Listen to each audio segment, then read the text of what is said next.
Please pray with me. May these words that I speak be grounded in my soul, encouraged by the God presence in me. And may these words you hear be captured by your soul and enlivened by the God presence in you. Amen.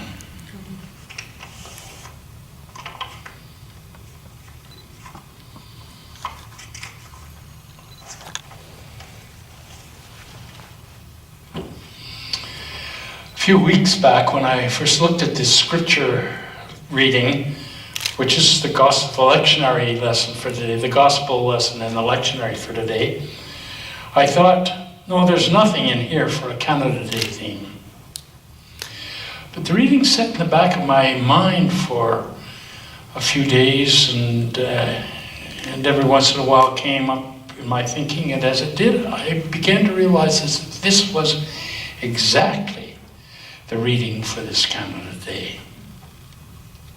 But I want to start off and digress for a moment and just talk about how I have been dealing with scripture lessons for quite a while. The digression may help you to see how I am approaching this morning's lesson. I have a real interest in historic fiction, and I like reading historic fiction more than I do reading history books. The reason I like it goes back to a quote by Nigel Tranter, who was a Scottish writer, who wrote Scottish historic fiction, and a writer who I enjoyed very much. And he said one day when he was talking about what historic fiction meant to him, he said, I don't change the historic facts as they're presented to me, even if sometimes I may disagree with what they're saying and think that the facts may be somewhat different than the way portrayed. But he said, I don't change the history of it. I just accept it as it is. But what interests me is that for the people in that story, this isn't history they're living. This is the events of their lives. And he said, I'm always curious to know how they are experiencing this event in their life, which I read later on as mystery. So his novels always try to get inside the story and deal with the people's lives. And I found that to be the interesting thing about history, is trying to figure out how people would have reacted. And I do the same with the scriptures.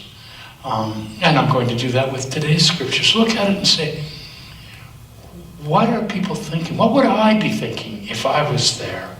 And how would I react to the story as it unfolds around me? Of course, I can't presume that people are going to react the same way as I would react in the situation. So I can't be sure that what I'm thinking would be what they were thinking in the same situation. But we're human. So we may have close to the same kind of idea.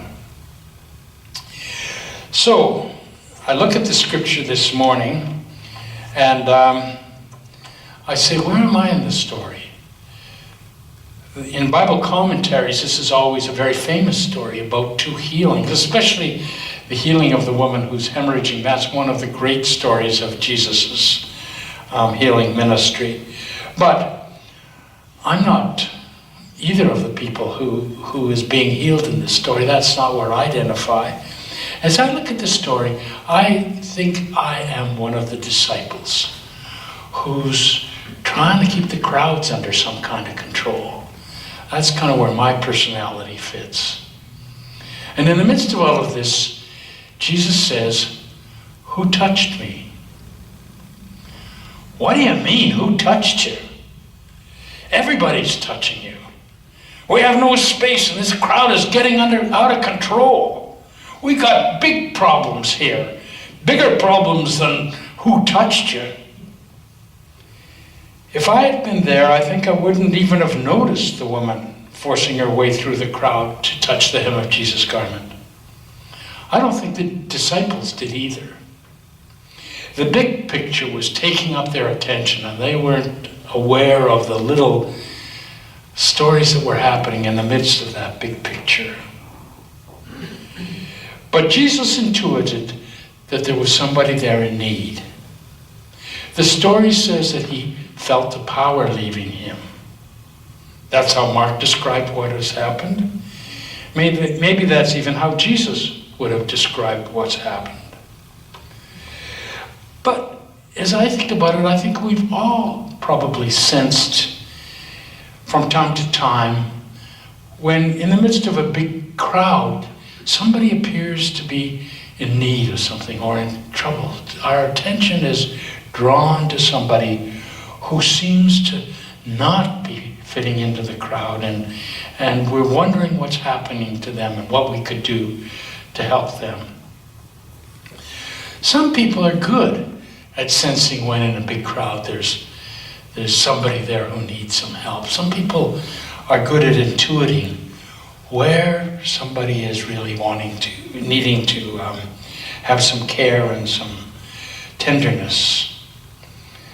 And I suspect that Jesus is that kind of person, that he would be one who would always sense when there was somebody there who needed his help in some way. So in this story, in the midst of that great throng, it would be likely that Jesus would be perceptive to the woman who was obviously in distress. And he would take the time, even in that busy time, he would take the time to focus on her alone. And perhaps in that incident, the disciples, me if I was one of them, would learn something about a sensitivity to the needs of those around them. They'd be brought up short and realize that in the need to control and make everything work out right, we can sometimes lose sight of the real needs that are there that need to be answered. The group becomes aware that they've been too preoccupied with themselves, and they begin to refocus and begin to see what is happening to the people around them. Of course, in this story, the woman is very insistent. She's going to get to Jesus and touch the hem of his garment no matter what. And you can understand why she feels that way. For 12 years she has this medical problem. She's gone to see medical people about it, and nobody has been willing or able to deal with the problem. And she's beside herself. She's got to do something to make it better. And so she takes matters into her own hands. And no one is going to stop her from acting. And Jesus tells her that it is not anything that he has done that has cured her. He tells her it's her own persistence and her own faith that has made her well. So why did this seem to me to be the text for this Canada Day? It took me back to last year's celebrations of the 150th Canada Day at Parliament Hill and the Aboriginal protests that took place there. Like the woman who touched Jesus' garment, the Aboriginal people found themselves in the middle of a great celebration of unity and cooperation, which they felt didn't include them. And they knew that if they didn't do something about it, they would stay at the margins, silenced amid the euphoria that everyone else was experiencing. So they mounted a demonstration that many Canadians were angry about. This isn't the time or place to stage a protest, but it was precisely the time and place to stage such a protest and to express their needs. And fortunately, cooler heads prevailed, and a compromise was reached which allowed the protest to continue alongside the celebrations. And that seems to be the Canadian way of doing things. Has it had any concrete effect? I'm sure that in many ways, those people who were part of that protest might feel that nothing really has changed. But I think it has added to the awareness that many of us as Canadians have, that the issue won't just go away. That true healing will have to happen if the confrontation are to finally stop. Is there an easy solution to the problem? Of course not. That's why we've kept putting it off. But delaying the issue makes the solution much more difficult to achieve. And sometime, and hopefully sometime soon, it's going to have to be addressed. I was struck by the thought that in this scripture passage, as in so many of the stories of Jesus in the Bible, it was precisely the fact that Jesus was aware, that he was perceptive to the needs of folks who others overlooked or ignored or tried to push away. It was precisely in those events that the teachings and examples of Jesus reached deeply to change lives. In many ways, the same can be said for the way Canada has evolved. It isn't just that we believe we have created one of the most open and caring and compassionate countries on earth. Other people outside of Canada say that about us as well. It's not boasting to say that we are in many ways an example to the world. In yesterday's Globe and Mail, world surveys were quoted saying that Canada is the most inclusive and tolerant country in the world. That it's the second best place in the world to live after Switzerland. Polls say that Canadians are amongst the happiest people in the world. That we live in one of the safest places on earth. That our cities enjoy the highest quality of life in the Western Hemisphere. But I believe that for that to continue to be so, and even to grow, we have to continually open our society to include all of those who feel themselves on the margins. The indigenous people of the country who feel like they've been left out for too long. Women who are demanding a truly equal place in our society and feeling like they've been second-class citizens. And sometimes that means that they get noisy and belligerent because they feel they haven't been heard. And that we need to embrace that situation as an opportunity to open our society even more, to include all those who want in. And I think we also need to be aware of the fact that the face of those who feel themselves at the margins is continually changing. We think that if we deal with this group of people, or if we deal with that group of people, this problem will be solved. And all of a sudden there's another group of people who feel themselves marginalized and who want in. Who would have thought that middle-aged white workers who are poorly educated, but who had well-paying jobs, feel on the margin because their jobs have disappeared, because of outsourcing to other countries, or because of technology that's made their jobs redundant.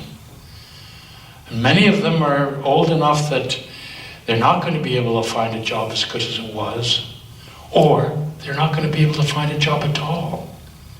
And all of a sudden, they are the people on the margins who are beginning to say they want back into things. That the prosperity that Canadians feel has left them behind.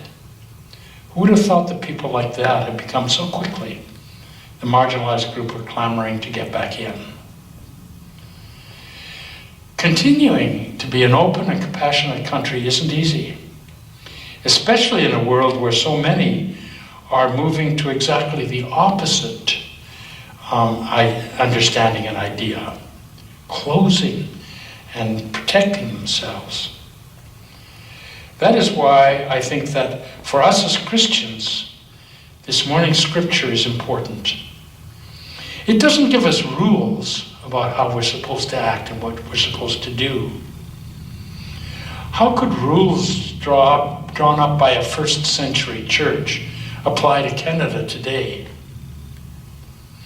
But in the actions of that man that we revere and attempt to follow, we're shown the way we should act and how life-giving our actions can be when we are open to the calls and the needs of those around us. Let's have a few moments with our own thoughts and reflections.